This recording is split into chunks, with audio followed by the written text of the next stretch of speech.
Push, What's up? What's up? how are you, man? I'm making it. When I ask that question nowadays, especially after the pandemic, like I really be wanting an honest answer. Yeah. So just making it. Yeah. I feel like I'm making it. Okay. The pandemic wasn't so bad for me. Word? Yeah. Okay. Like my son was born during the pandemic. Mm-hmm. So I took that time and looked at that time as a time to like bond with him. Mm-hmm. And just things that I would ordinarily miss out on because I'm traveling, so on and so forth. It was like, nah, I'm here for it all. Mm-hmm. How's fatherhood changed you? It's made me a lot less, a lot more selfless. Mm-hmm. I feel like I was like an extremely selfish person, and now it's like I don't consider anything without him in mind. Mm-hmm.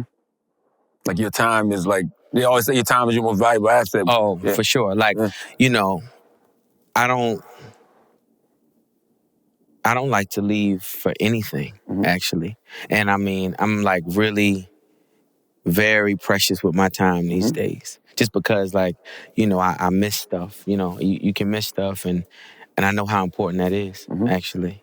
Did that help you focus on this album? Because I believe it's almost dry as your best body of work. Yeah. Can you confidently say that? I think so. Why? Well, I feel like, I had the best of both worlds in regard to production and in regard to two people that actually understand who I am, and they like two different things from me. That's Kanye and Pharrell. Yes. Okay. That I feel are both really great. And so, just from that aspect, I just feel like, man, that this body of work is untouchable because it doesn't lean too heavy on either side. It's like you get the whole spectrum. Probably my most well-rounded body of work. I wonder why, though, because you've always had access to Kanye and both Pharrell. Yeah, but I haven't always had time. I haven't always had the time that I needed with both of them. Okay. And again, I think the pandemic sort of afforded me that. Like I really was during the pandemic and, I really went down to Miami and sat at Pharrell's compound and we would get up at 6 a.m. and really try to find a record. And maybe we didn't find a record that day. Maybe we just found a melody. And then we go ride bikes at noon. And then, then come back the next day at 6 a.m. And, the process was just very like leisurely. And we took our time and we found everything we were looking for. It amazes me that after all of these years, you and Pharrell still find ways to sound fresh. Yeah. Well, that's the goal. That's the goal. That's the goal that I have just as a MC.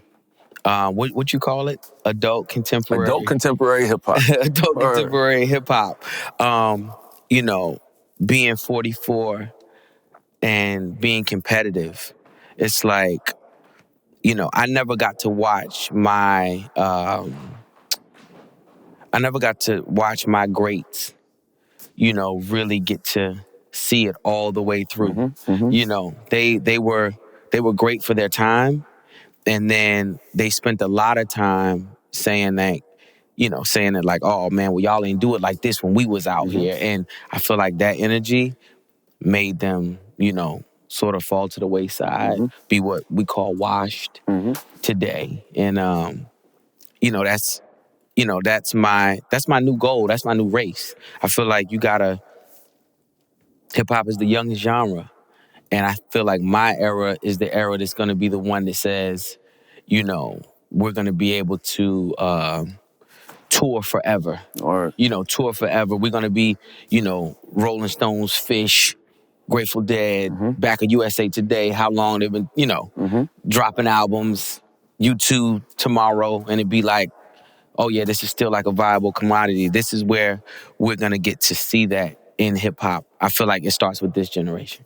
You said that Pharrell gave you feedback that devastated you. Yeah. Because he said he didn't want you to be a mixtape rapper for the rest of your life. Yep. How much did that impact this album? It impacted it a lot. I feel like I feel like that's the thing. When I'm working with Pharrell, he's all about composition. He's all about song formula, structure. He wants steroids in every part of that composition, meaning cadence flows, sticky hooks, bridges. He wants the beat to be a certain way. He wants the flow and the melody to be a certain way. Um, you know, he uses the word composition. Like, when he was saying like, yo, I don't want you to be a mixtape rapper for the rest of your life. And I was like, to me, it was bothersome because, I came up with him listening to those same mixtapes, listening to those same Locks freestyles, riding around, aimlessly all day. And at the time, his GS Lexus, used, and we just were like, man, this is what we aspired to. We found the greatness in it. Mm-hmm. And when he said it to me, I was like, man, I don't know if I like that, because I don't know if you still find the greatness in what is to me, the cornerstone of this shit that we do. Mm-hmm. I wonder, does he still appreciate the culture though? And what I mean by that is, look at the verses with Locks and Dipset. Yeah. One of the biggest moments was when Jada did the "Who Shot Your" freestyle, right, off a mixtape. So what's wrong with being a mixtape rapper? For me, it's nothing. For Pharrell, I feel like he's always trying to knock things out of the stratosphere. I get the same satisfaction from like a super strong 16 that I get from a, top 20 record, or something that's spinning on radio all day. That's just the rapper in me. That's it. But I was still confused though, because he said that after he heard "Hear Me Clearly," if I'm not mistaken. After "Hear Me Clearly." That record is hard. It's not a mixtape record. I know. And that was, it's ironic because, all of the feedback and fanfare from just the snippet of "Hear Me Clearly" when we was out in Paris Fashion Week set the tone for everything. The album that he just executive produced with Nigo and everything, but that was what set the tone. And I feel like it's nothing wrong with what he wants and what he aspires to like make with us, because he's only going for what's the biggest and the best. But I feel like that record and the reaction to that record also let him know how important that very mixtape sound is. And especially coming from me. I can never neglect that, ever. I've never been a radio rapper. So what changed after that comment? Like what did the album sound like before that? Oh, no, the album's been the album. Okay. Because I took a lot of direction during this album. Like that was my thing. I did what he said in regard to, trying records and trying verses and trying different patterns. He was like, yo, I want you to be a character every time. That's why you'll hear 1-800 call my bluff, and I'm just talking matter of factly because I'm Arthur Fleck in that moment. You know what I'm saying? I'm like trying to really, harness the energy of the Joker, but the lighthearted. Yeah, I can sit here and talk to you all day, and then boom. You know what I'm saying? Like that's the energy of it. And he was like, "Yo, we have to do character type things like that for you to take you to another level." And it was good that we had this time, because you have to go through a process with him. And one thing I said I wasn't going to do was stop his process, because sometimes, and it gets tense. Like we argue. Like we argue. We don't, we get angry. I'm like, man, I don't like that shit. That shit whack. I'm tired of it. Like I'm over it. He'd be like, nah, man, listen. All right, let's keep going. And he, I'll leave out the studio, and he keeps hammering away. And then he finds that chord. you know? And then what was whack to me now starts looking a little brighter. All right. And then he takes what I thought was whack and be like, oh, I know what you don't like. You don't like, this sounds sweet. So hold on, let me strip that away. Let me keep the one that you do like, and then we start building. But you got to go through the whole process to get to that. Absolutely. And it's long, and it's tedious, and it's like bothersome at times. But it's worth it though if you're trying to make something timeless. For sure. Yeah. Exactly. In order to not be a mixtape rapper or to not be stuck in that mixtape space, wouldn't the content of your music have to change drastically? I don't think so. Okay. I don't think so because I feel like, you know, to me, hip hop starts and it has always been the streets first. That is where all the credibility, all of the validation, all of the heat begins for an artist. And now with social media and just the way that hip hop is working, everybody has access to the streets. Whether you live in it, you understand it, you can see it, you can go on the violent, you know, sites that, you know, show everything, you know, that's going on. And I don't think the content has to change. I think that people are getting a bird's eye view, a real good look at life. And you know, man, Hard Knock Life was one of my favorite albums. Absolutely. He won a Grammy for it. All right. That's all I want to make. You got nominated for Daytona. Yeah, nominated for Daytona. You know, you compared yourself to Martin Scorsese, which I understood, but Martin Scorsese makes fiction. Does that mean what you write isn't real? No, not at all. And what I'm doing right now, I feel like, is trying to tap into more of the creativity of that. All of it comes from a real place, but not everything is one for one. And I feel like we gotta, as rap artists, we have to sort of get out of that too, because I'm here to actually entertain you. Or I'm here to entertain you. I'm here to I want you to say that I said the freshest shit ever. You know what I'm saying? Big say, I'm trying to push 700s. They ain't made them yet. or He's imagining, you know what I'm saying? Still ain't made them yet. But, you know, he was imagining then and saying the flyest shit. What, I mean, because it's not here, that means what? That wasn't a dope line? Nah. I want to, continuously tap into the creativity of my mind, the imagination. You know, Scorsese does make fiction, but some of it comes from a real place and some of it is just gratuitous greatness. I want to be that. I'm really not here to be the realest nigga in the room right now. I mean, as far as music goes, I'm not here for that. Now, I like that. It makes me think about you see what Jay-Z and Meek are trying to do where they don't have rap lyrics used in court cases. For sure. But a lot of that is hip-hop's fault because hip-hop prides itself on being real. Hey, man. I mean, you know, hip-hop does pride itself on being real, and it was a music made out of despair, desperation, poverty, reality, the message, you know?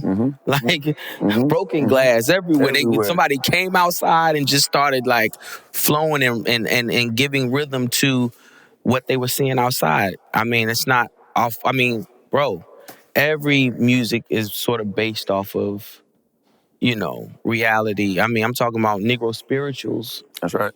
You know, were based off of that. The only thing that was stolen was rock and roll. I don't know if that was their reality or not because they stole it. But it is what it is. One of the realest records on the album, Brambleton. Yeah. Very personal record. Yes. Probably one of your most personal records to date. Yes. What made you feel free to tell that story? Because I'm gonna be honest, man. I was hurt. Watching the Vlad TV interviews. I was hurt watching that. I was hurt for a couple different reasons. I was hurt because I'm looking at somebody that I admired, you know, have their name written across their hat their like, their what do you call it? Their at name or whatever written across their hat. And I knew at that point where I was like, oh man, I don't know who this person is no more, because that's not where we from. Then I was hurt because I felt like, I know him very well, and I know that he's not a good speaker. He's not a good talker, and he knows that about himself. And I personally think that he didn't even mean to put it the way that he did. And he's since said in other interviews like, oh, I didn't mean it like that, so on and so forth. But it was the fact that he felt that he needed that attention, and he would play with me and, do something to garner some attention that could slight me. This is somebody that like my mother loves. This is somebody who kids go to Bible study with my mother where you was at. You know what I'm saying? And I wanted to do the song because I think that it really speaks to who I am and my mentality and everything, whether it's music, the streets. My mentality has always stayed the same. I've always been a team player. I've never been a person who looked at somebody with more than me and was envious of them, or because I always knew what role I played, and I knew my role was always strong. It always has been. I was hurt. Man, I called it teamwork. He called it working for him. Yeah. I was like, damn. I remember times, just being candid, I remember times when, we all are friends. We're a group of friends. We tight. I'm talking about tight as anything. Somebody fuck up the count. Somebody fuck up the money. We ain't fucking with them because we look at this as a whole thing. Team. You know what I'm saying? As a whole team. We stop dealing with you. We end up beefing, so on and so forth. But it was never because, it was all in, for the betterment of everybody during that time. And I felt like to do that song, I had to do it to put it in perspective for guys who are outside and guys who play the second fiddle. Because I was second fiddle. I don't even have no. He was a hustling bitch. He was. Got to it. He was. I was, definitely not where he was. And at the time, but I still knew what my role was. And I know that in his peak times, a lot of that had to do with me. And the things that he ran across and the people he ran across, they were comfortable because they knew where they could always find who? Me. And my brother. So, not to go too deep, but that's why it was painful to even see him act like that and do that. And, it is what it is. It's fine. Does that town help you get grounded? That the town? Yeah. Yes. Brambleton? Yeah. Oh no, Brambleton is a street. It's an a street. avenue. Okay. It's actually the street that my mother worked on for years. It's a street that my mother worked on for years. She was a pharmacist technician. And wow. Yeah. That's ironic. Yeah. Hey, pharmacist technician. Yeah. She grew up across the street in a place called Young's Park. And in this place is where I would first be exposed to seeing Sweet Pea Whitaker, because he's from that neighborhood. And and I would go see my mom work, and I could see Sweet Pea across the street. And it just was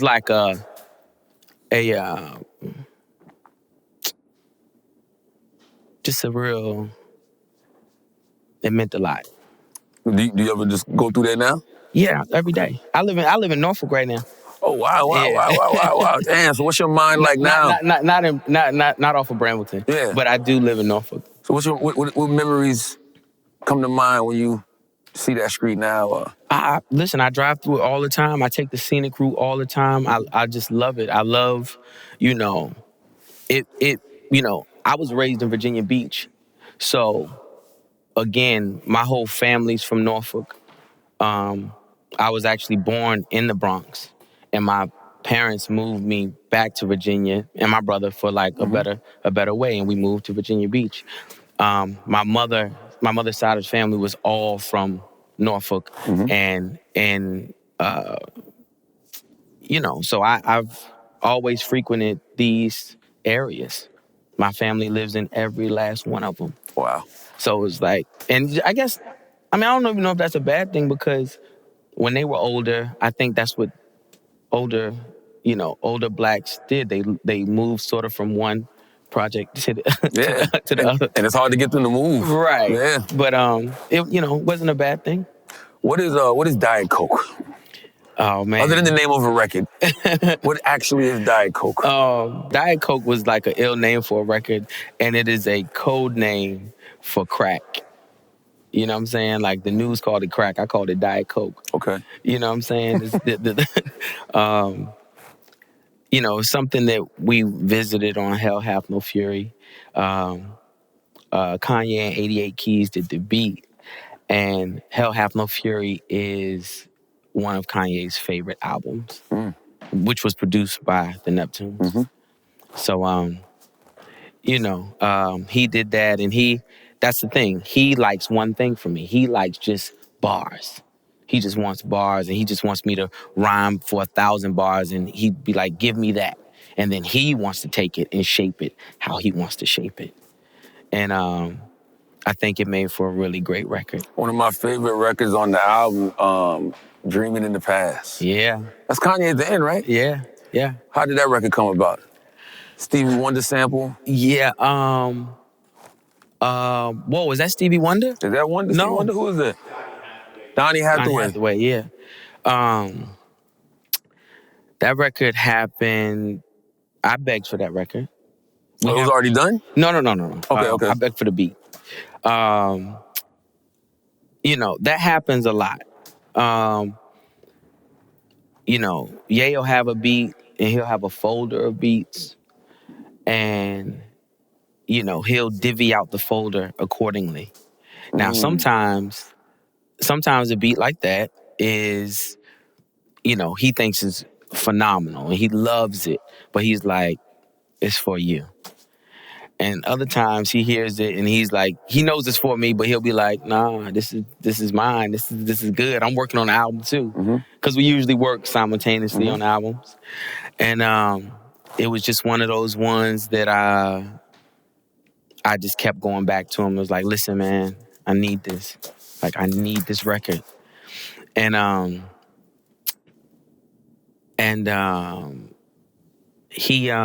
was like, you know what? You should be on the record. I said, you should be on the record too. That's the compromise. Yeah, I was like, you should be on the record too. And because listen, he switches, he flops, and he'll be like, yeah, I was gonna give it to you, but you know what? Bruh, I just need it back. And then you got to go through that whole process. So I was trying to alleviate that quickly by just saying, listen, get on the record, let's do it together. And I did my verses, and he was like, man, I can't rhyme behind this. And I was like, yes, you can. I was like, man, you got to understand that everything for you isn't heavy lifting. Like, I'm the heavy lifter in this situation. I was like, as a matter of fact, and I gave him the example. I said, you remember when Big came in for like 3 bars and was just like, you niggas got some audacity. You sold $1 million, now you have for me. Get off my dick, kick it, bitch. And I was like, man, that was like so poignant, monumental. Let Kim come back in and go crazy. I was like, bro, and it was in 3 bars. You already did the beat. You already maestroed this shit. You know what I'm saying? Like, all you got to do is just whatever. And so that's why he has, I don't know, maybe it's 4 bars at the end or something. That, that he wanted to get off, and that was that.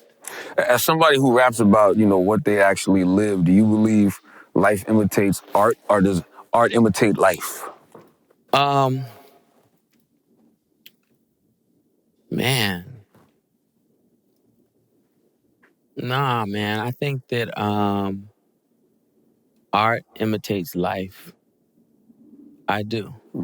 I feel like it comes from a place. Like all of the art comes from somewhere in life, something in life.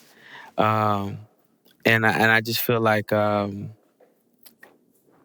you're pulling from somewhere. You're pulling. I mean, I am, and that was one of the most impressive things to me about It's Almost Dry, because I created this during the pandemic. I wasn't going nowhere. I was scared to death.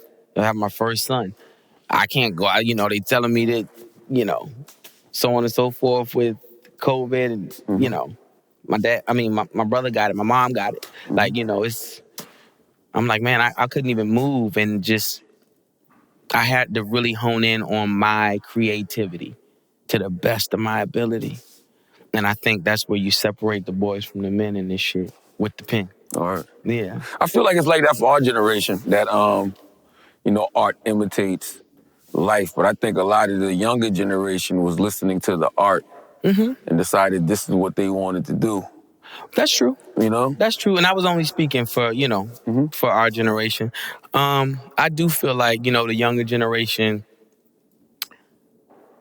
it's kind of, I don't know. Like, I don't want to say this. I don't want it to sound bad, but the younger generation looks at the business as a hustle. Yeah. And I respect the hustle. But, it's like, I feel like that's why, they'll see something they like and they're like, oh man, I can put my spin on that, so on and so forth. And, it can blow up, it can go crazy. I can go viral doing such and such and so and so, and then make it translate back to the sales or not. And they still just be a hot commodity. But, I think that the youth, it does work the other way around for the youth today. But they have so many other mediums and means to make money and be successful that we didn't have. So it's like, I don't expect them to be as passionate about, we had, it was you was on the street, you was gonna rap, ball player. That's right. Go to school, whatever, cool. They can do 20 things. Don't have to be masters at it, and it can work out for them. So I respect it. I get it. I want to, I've been sitting here for a while. Condolences to you, too. Yeah. On the passing of your mother and your father. Yeah. How does a brother like you deal with grief? Ah, man. Dealing with grief, man.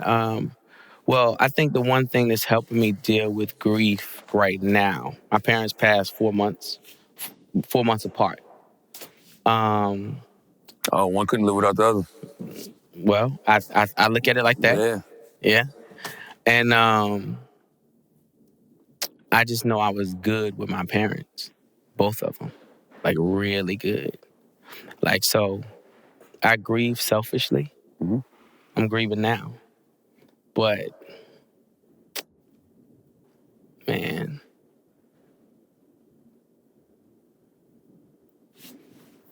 it's, they are right. I know it. What does legacy mean to you now? Yeah. Like after losing both your parents, but having a son? Yeah. Has your understanding of what legacy is changed? Yeah. I think so, man. I think so. You gotta chill. Chill. Let me tissue. We can keep going. You need tissue?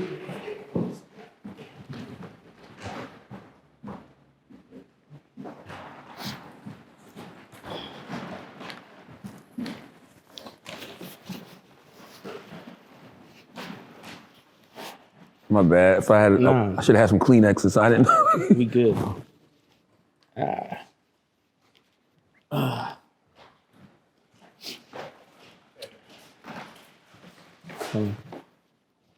Got you. All right. So Legacy. legacy. What does legacy mean? Legacy is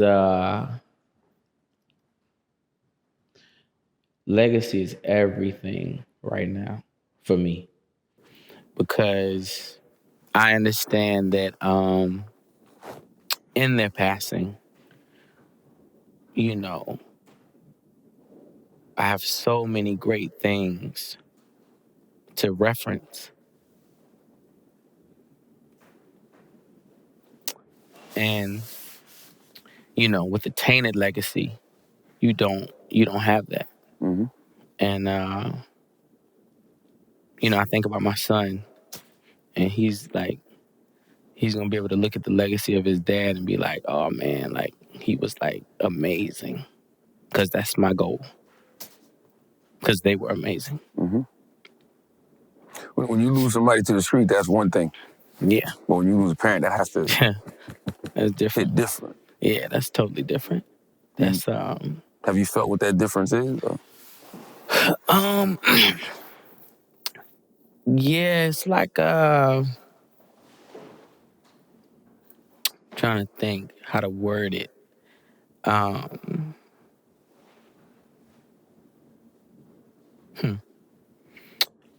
Well, you know, I think we've been desensitized in regard to losing people to the street, because when you in the streets and you play in the streets, That's right. you sort of Expect it.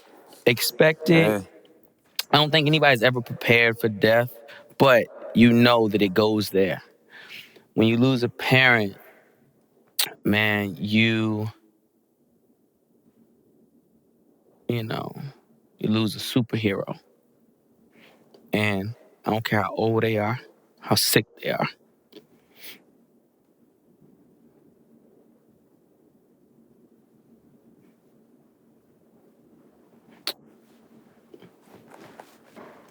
You can't,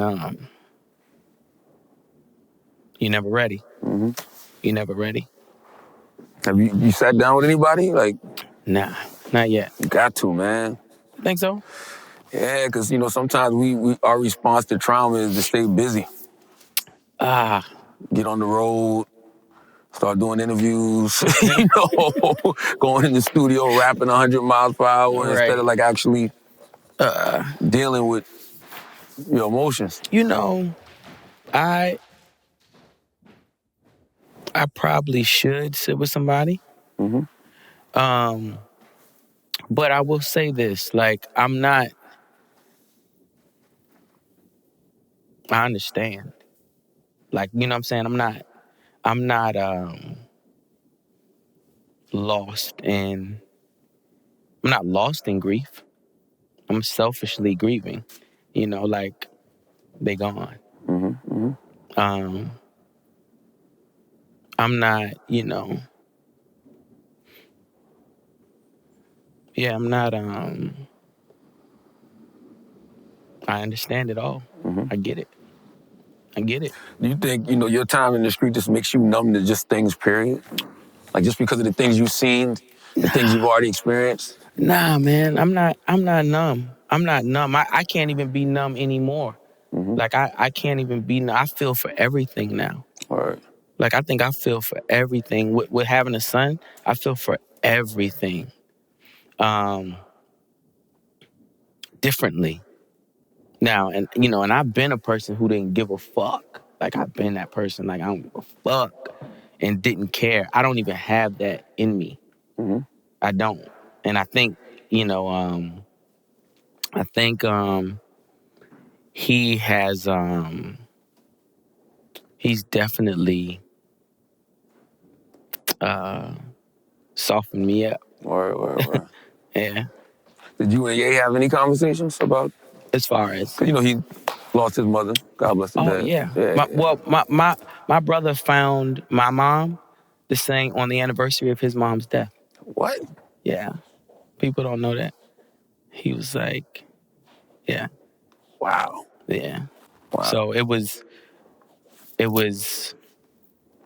wild because I was actually going to see him in Austin. We were going to record at like Elon Musk house or something, and I was in the airport, and I just That's a light flex, by the way. Like, okay. but, so we were on our way, and I was in the airport. I was on the phone talking to my homeboy, and I got the call from my wife, and I told him, I was like, yo, I'm not getting on this flight. I'm going back home. Because he was by himself at the time in Austin, just waiting on me. And I was like, yo, sit in the hotel. I'm not coming though. And just, we're going to figure out, but just, don't be out just running around, whatever. And so I went back home. Luckily, I could get right back home on another flight that was 30 minutes away. I was connecting in D.C. And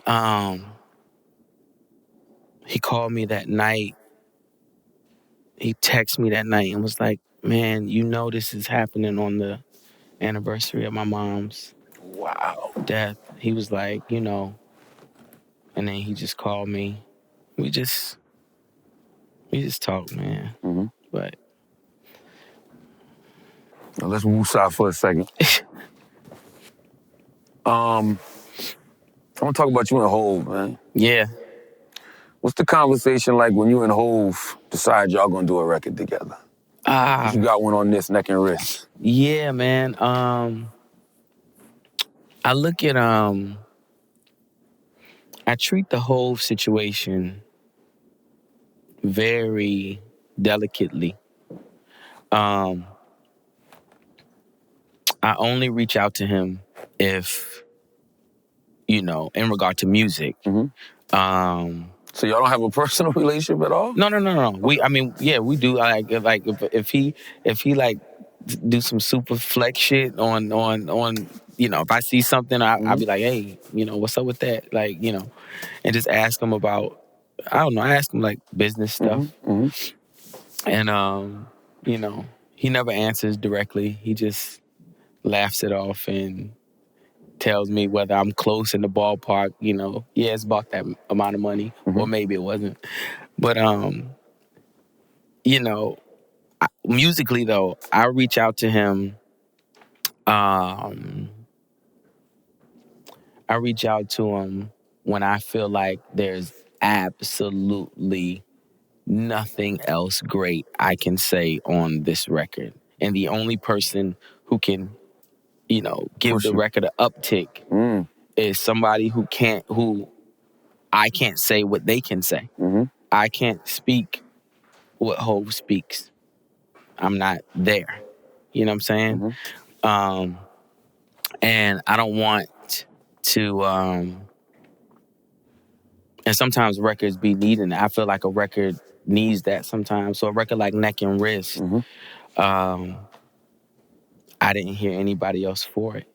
But anytime I've ever sent him something, it's always to just outdo what I've done.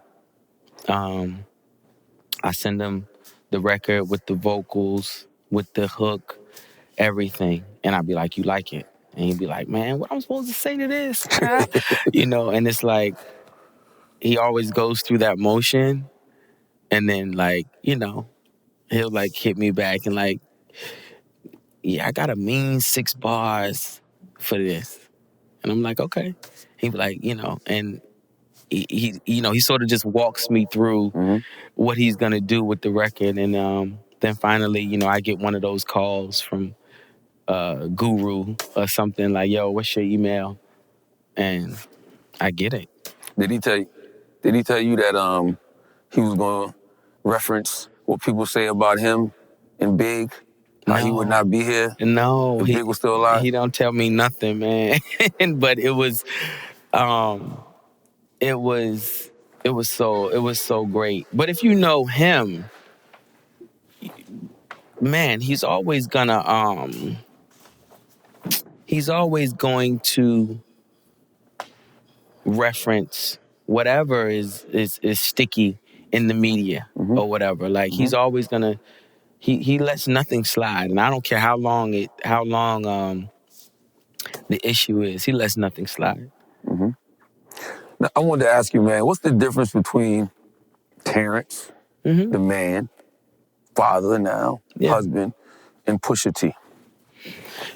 I feel like, Pusha T is, art, human art, life, like just, the art of me. Terrence is who I am, like inner, my soul, everything that means anything to me knows Terrence. You know, Pusha T is like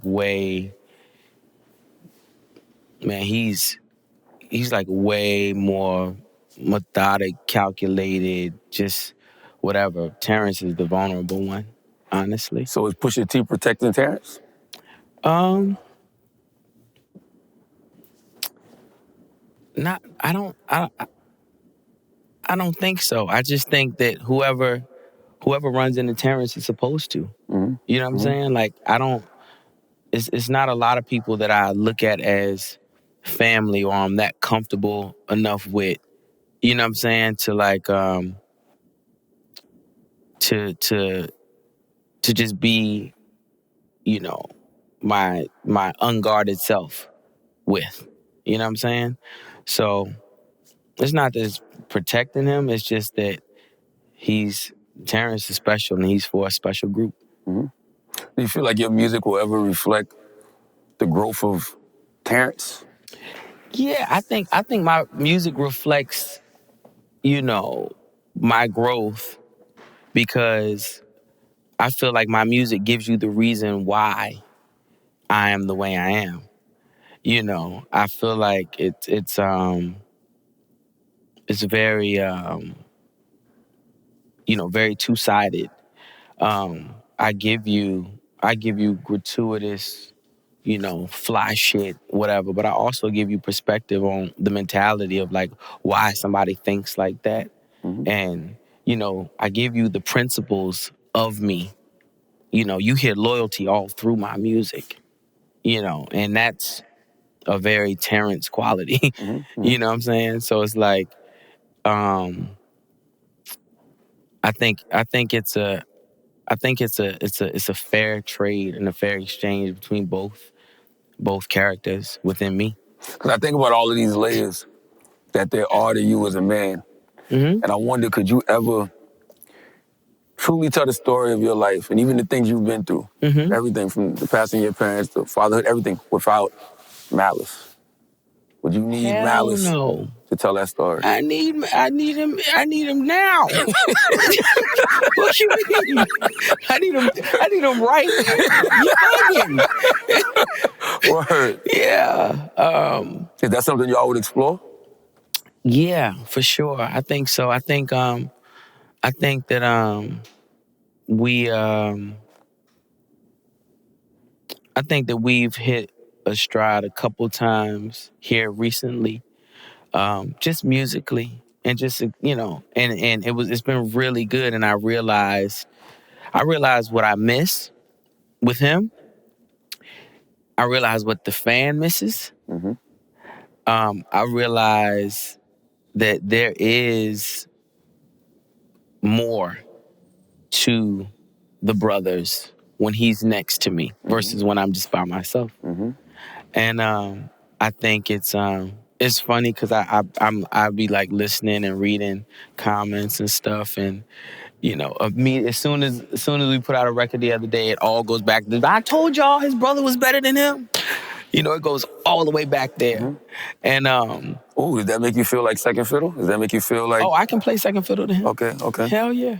My brother is the reason I rap. He's the one who showed me what rap is about. He is the one who impressed Pharrell and Timbaland and Chad first. When I wasn't even rapping. That's the thing. I know what I bring, but I don't gotta even be better than him. Mm-hmm. I don't gotta be better than nobody because I know my powers. And 9 times out of 10, people can't do my powers. They can't. Mm-hmm. You know what I'm saying? Everybody want to be king. You know what I'm saying? I don't necessarily want to be king. I want to be a knight. Mm. You know what I'm saying? Like, no, you don't have to sit around and guard me. No, I'm a warrior. Like, I'm a go for mine. Mm-hmm. And I feel like,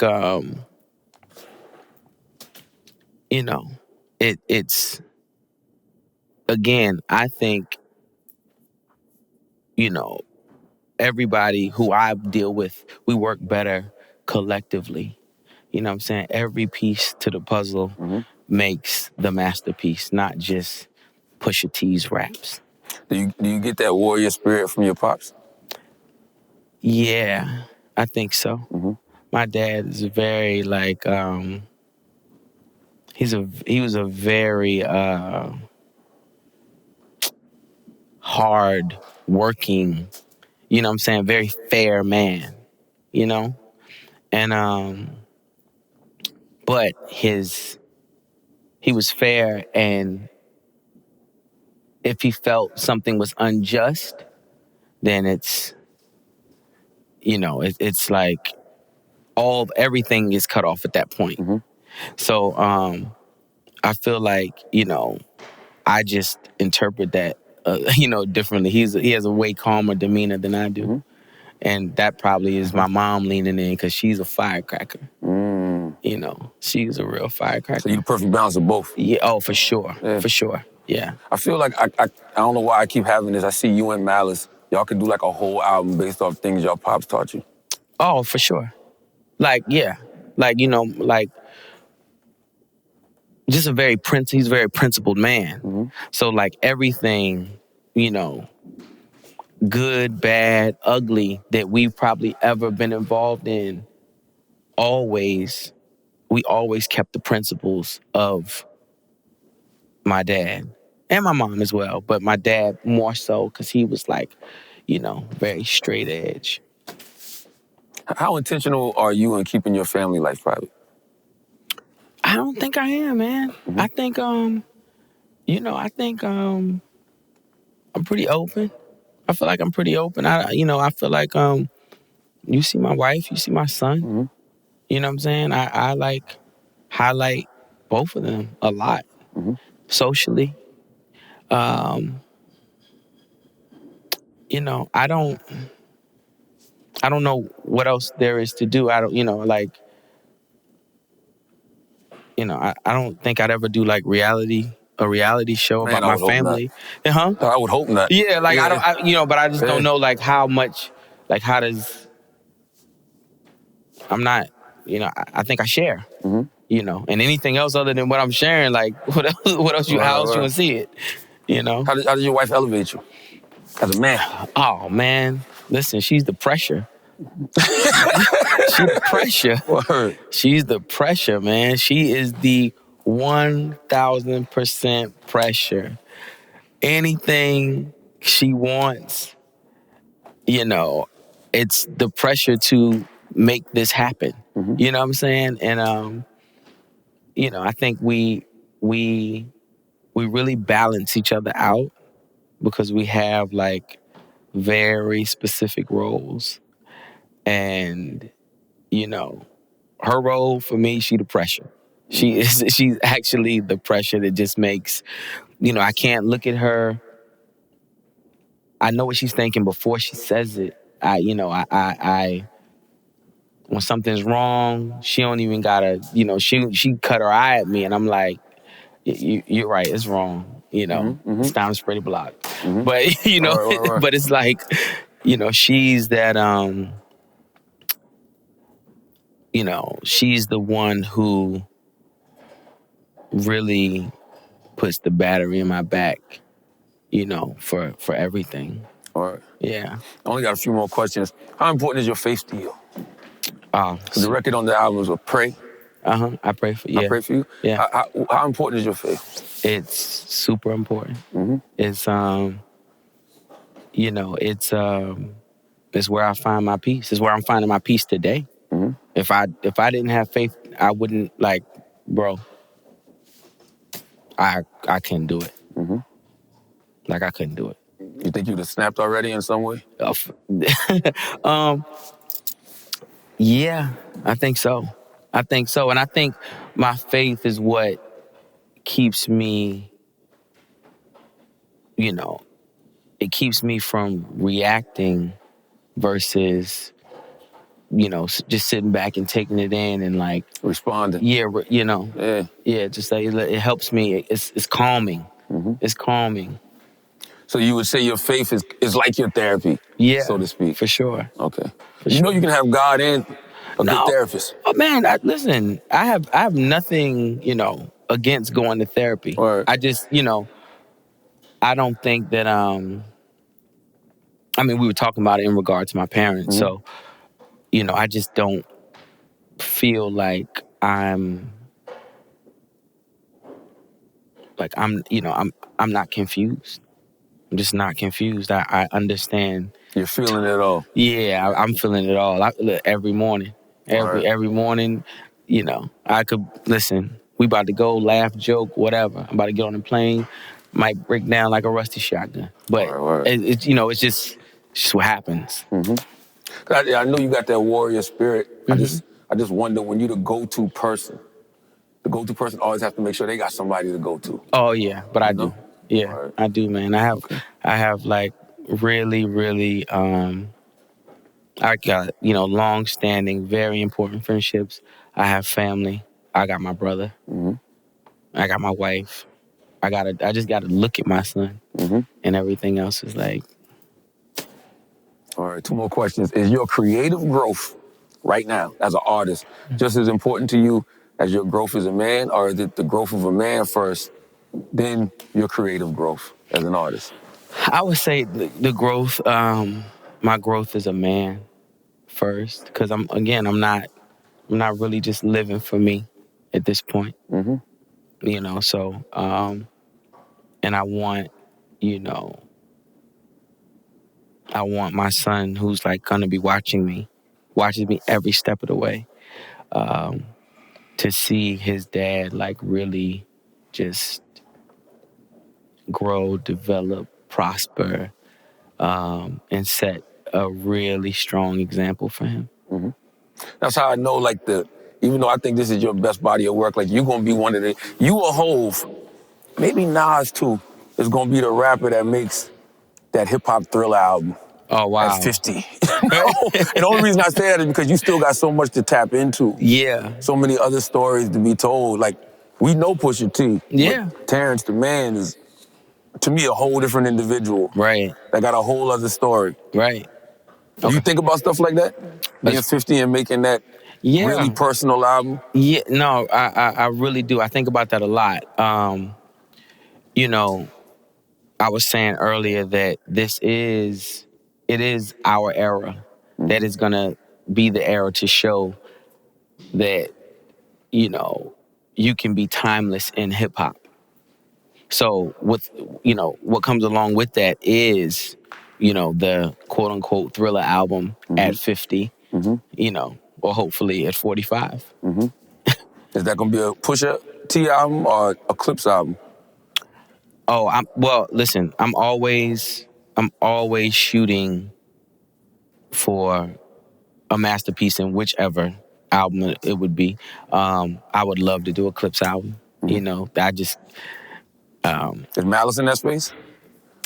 I don't know. I can't say he's in that space. I mean, he didn't gave me a couple good offerings though. I will say that. Yes, absolutely. All right. Yeah. So what does success look like to you? Success to me is peace of mind. Peace of mind and being able to provide for you and yours. And just being comfortable, man. Being comfortable with yourself. Like, you can have everything in the world, but if you ain't comfortable with yourself, none of it matters. And it doesn't even look good. All right.